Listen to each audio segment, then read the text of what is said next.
JBN, we keep you informed. I am Michelle Jones, and in the news, police seized gun and ammo in St. Catherine.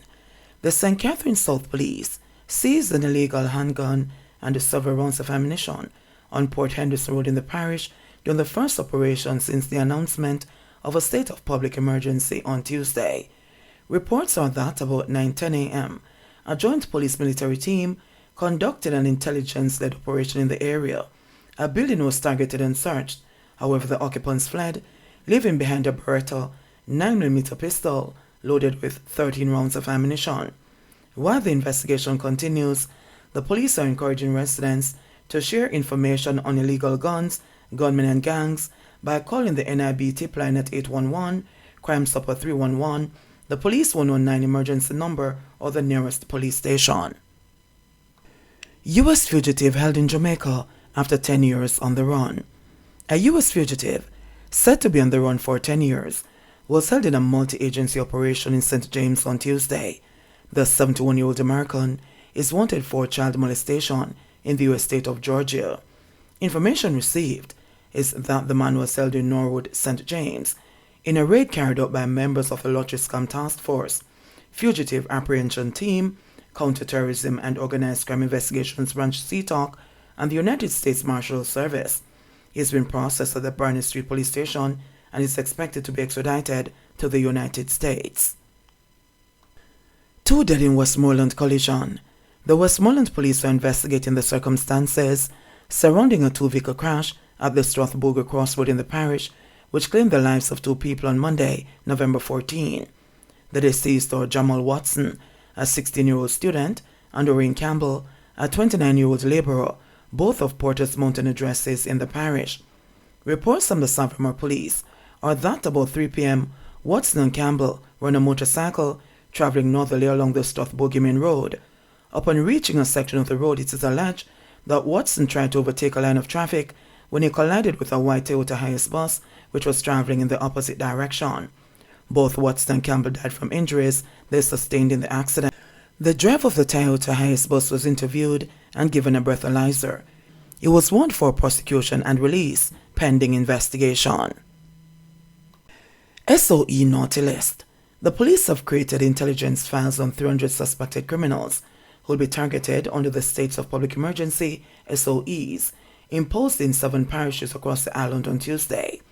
Addressing a media briefing where details of the SOEs were announced, Police Commissioner Major General Anthony Anderson said the powers of the SOEs will allow the security forces to separate those criminals creating violence in the communities from those they wish to harm, whether by detention or orders disallowing them from entering the communities. Apart from the immediate impact of this action, it provides communities with the space to come forward with information and sometimes evidence to support investigations and other police action, said Anderson. Enhanced powers of search and greater flexibility of operations of the security forces are the other key factors we'll exploit over the period, added the commissioner. He said the police had created intelligence packages on the 300 individuals when it launched Operation Relentless in September and still have them and some others. Every division, as part of its divisional policing plan, has the packages on persons who are creating problems in their divisional space. No, there are 2 sets of persons. There are those who are wanted as persons of interest in a matter, said Anderson. The second set of individuals, he said, are strongly suspected of committing murders, but the police do not, at this time, have enough evidence to arrest them. However, they are out there killing and influencing killings. We know who they are, and we have intelligence packages on them. Under the emergency powers, both of these sets are vulnerable, and yes, we have significant intelligence on them, added Anderson, as he underscored that those are not the only people who will be targeted under the SOEs. 10 among 5 charged in St. Thomas are stolen motorcycles. A 17-year-old is among 5 men charged by police following the theft of 2 motorcycles in Golden Grove, St. Thomas recently. The men were arrested after their getaway vehicle ran out of gas and they were accosted by police and the stolen motorcycles found in their possession. They are Stafford Beckford, 30, a construction worker from Arborview in St. Andrew, Roger Bryant, 25, from Corn Peace, Rashid Pinnock, 18, from Savannah Hayes, and Ricardo Gordon, 23, also from Corn Peace, all in Clarendon, and the 17-year-old boy. They were charged on Friday with larceny of a motorcycle and receiving stolen property and taken before the St. Thomas Parish Court, where they were remanded. All 5 are to return to court on December 9. Police reports are that between 10:30 p.m. on Tuesday, November 1, 2022, and 6 a.m. on Wednesday, November 2, 2022, a blue Zamco motorcycle valued at $200,000 was stolen from the home of a 50-year-old farmer in Hampton Court. Within that same period, a black Zamco motorcycle, also valued at $200,000, was also stolen in Dawkins Field from the home of a 39-year-old farmer.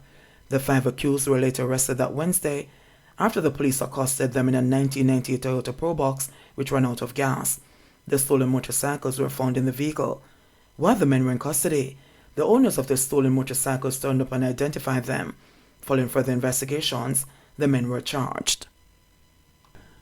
Antigua DPP allegedly promised to repay complainant for properties. The complainant in the case against Antigua's Director of Public Prosecutions, Anthony Armstrong, has claimed that the lawyer had admitted to selling his 3 properties behind his back and had promised he would repay him if it's the last thing he did. The complainant has further alleged that Armstrong paid him $15,450 between September 2006 and April 2007 through a third party from Antigua. The allegations were this morning outlined in the Kingston and St. Andrew Parish Court. The court heard that the 3 properties were sold while the complainant was incarcerated in the U.S. According to the allegations, the complainant met Armstrong through his cousin's husband and retained him in 1999 to act as his lawyer during the land purchase. 2 of the properties were in St. Andrew, while the other was in St. Anne. After the completion of the land transaction, the complainant ran afoul of the law in 2003 and was incarcerated for 15 years in the U.S. While in prison, his relatives allegedly showed him documents indicating that his properties had been sold. Following the complainant's release, it is alleged that he had a telephone conversation with Armstrong in which Armstrong admitted to selling his properties and promised to repay him. It is further alleged that Armstrong was given time by the complainant to make the payments. The complainant alleged that after collecting partial payments in 2006 and 2007, he was unable to contact Armstrong. The complainant subsequently reported the matter in 2018. He contends that he had not authorized the lawyer or anyone else to sell the lands on his behalf.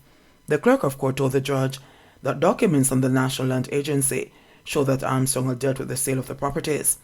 The court was further told that one of the purchasers gave a statement in which he alleged that Armstrong told him that he was a real estate agent and the person in charge of the property. The complainant had also reported Armstrong to the General Legal Counsel, and the disciplinary committee of the council in February found that Armstrong was guilty of professional misconduct for sending a document for a client who was not present. Armstrong was recently arrested and charged on his arrival in Jamaica with fraudulent conversion, conspiracy to defraud, as well as 3 counts each of uttering forged documents on forgery. Armstrong's lawyer Wildman is, however, contending that his client wasn't the person who sold the properties. According to him, that person is the complainant's cousin, Shelley Peart Campbell, who is charged along with Armstrong, who signed the transfer documents. Manchester taximan freed after court opposed no-case submission in mob killing case. Taxi operator Orlando Powell was freed in the Manchester Parish Court on Wednesday after the judge upheld a no-case submission made by his attorney, Yolanda Kiffing.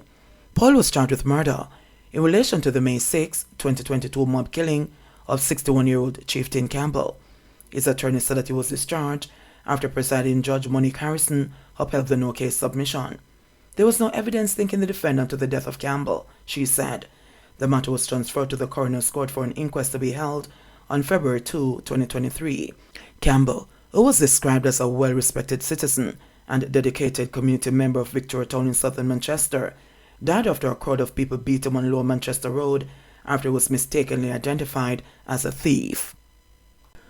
I learned my lesson. Francisco Reed, otherwise called Billy, one of 33 fishermen who returned to Jamaica Friday following detention in Colombia for illegal fishing, said he has no intention of going offshore in the future.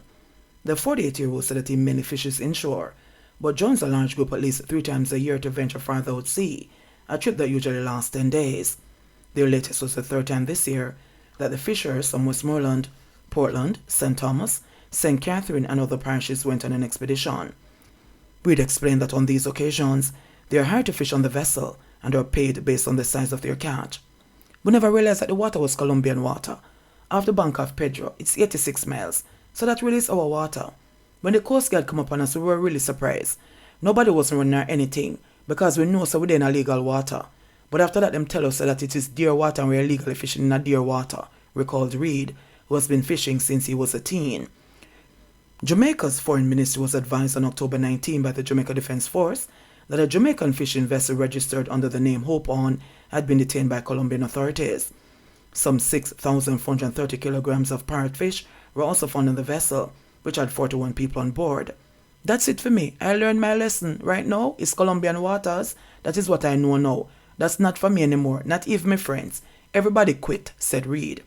We're not fishermen that fish in our illegal waters. We stay in our boundaries. And we think so we know our boundaries. That's what we think. If we know so we did in Colombian waters, technically, we wouldn't be in there because that's not our policy. It's like a catch-22 situation. The fisherman said they were taken to San Andres where the captain of the vessel was charged. He said there were no complaints about the hospitality of the Colombian Coast Guardsmen, but the owner of the vessel was responsible for meals and water. We didn't have any water to cook. We couldn't really get in a lot of food, so the food was like limited because we were on a Navy base and the security level was high. Them allowed us to stay on the wharf and we could walk to the bathroom without security and move around, he said. Reed said that his family was very concerned about his whereabouts and safety because he could not make any phone calls to inform them about the turn of events. He said some of the fishermen grew frustrated about the repatriation delay, which spurred them to shoot a video which has made the rounds on social media. Reed said he was warmly welcomed by his family at his old Derby Bay residence about 3 a.m. on Saturday, but is uncertain about when he'll return to sea as all his equipment was seized. It's kinda really tough right now, he said, disclosing that it would cost approximately $150,000 to replace them. In November 1993, Jamaica and Colombia signed a maritime delimitation treaty that established a joint regime area in which both countries agreed to establish a zone of joint management, control, exploration and exploitation of the living and non-living resources. CEO of the National Fisheries Authority, Dr. Gavin Bellamy, said that Colombian authorities said the fishermen were found in their territorial waters. They drifted out or they moved out of the joint area and into territorial waters in Colombia. They were required to contact the National Fisheries Authority and tell us that they would like to go and fish in the joint area. They will get the permit and license necessary to fish in the joint area. And then there is communication between the two countries, he explained. Bellamy was unable to confirm if a request had been submitted by the owner of the vessel or any of the fishermen. Former chairman of the Jamaica Fishermen's Cooperative Union, Sean Taylor, said that Jamaica has 200 nautical miles to the south and that fishermen have for years gone to Banco Nuevo, owned by the Colombians, because they service the lighthouse there. There's equipment to tell fishermen how far out they are, but when you're at sea, you're not even paying attention to that, because sometimes you're so concentrated on getting a catch. This is an open space, and it's not like you have a sign to say this is Colombian water, he said. Taylor added that there are ongoing sensitization sessions being held across the island with fishermen on a number of topics, including territorial boundaries. In sports news, Central High qualified for historic D-Cup semi-finals. Central High qualified for their first ever Issa da Costa Cup semi-finals after beating Edwin Allen High 2-0 in their quarter-final game played at Fogo Road High on Tuesday. Central High's win and Clarendon College's 4-0 beating of 10-man Detained Technical in the second game of a doubleheader at St. Elizabeth Technical saw them advance in a better goal difference after they ended on 3 points with Detained and Edwin Allen in Group A. Clarendon College topped the table in Group A after winning all 3 games and they were matched by Manchester High, who topped Group B after a 2-1 win over Manning School, who were losing for the first time all season, ending a 17-game unbeaten run. Both Manchester High and Manning School had booked their spots on Saturday. In the semi-finals, set for November 23 at St. Elizabeth Technical, Clarendon College will meet Manning School in 1 game, while Manchester High will meet Central High for the second time this season. Additionally, all 4 schools will contest the Issa All-Ireland Knockout, which is to start on Saturday. Central High had lost their first 2 games and were counted out by most, but Shane Gordon and Nathaniel Howe produced the goals to get them into their first semi-finals. In the second game of a doubleheader at St. Elizabeth Technical, Malachi Douglas scored 2 penalties in the 32nd and 43rd minutes to give Clarendon College a 2-0 lead over Detained Technical at halftime, and Kaim Dixon added a third from the spot in the 59th minute while Marquise Reed added the fourth in the 74th minute. In the first game of the double, Manchester High joined Clarendon College in winning all 3 games in the quarterfinals, as goals from Michael Suarez and Yuri Carnegie gave them the edge over Manning School, who got a goal from Kajay Williams. Tuesday's results: Manchester 2, Manning's 1, from Technical 0, William Nib 0, Dintale Technical 0, Clarendon College 4, Edwin Allen 0, and the Central High 2. JBN, we keep you informed. Please remember to subscribe, like, share, leave us a comment and click the notification bell to receive our daily news items.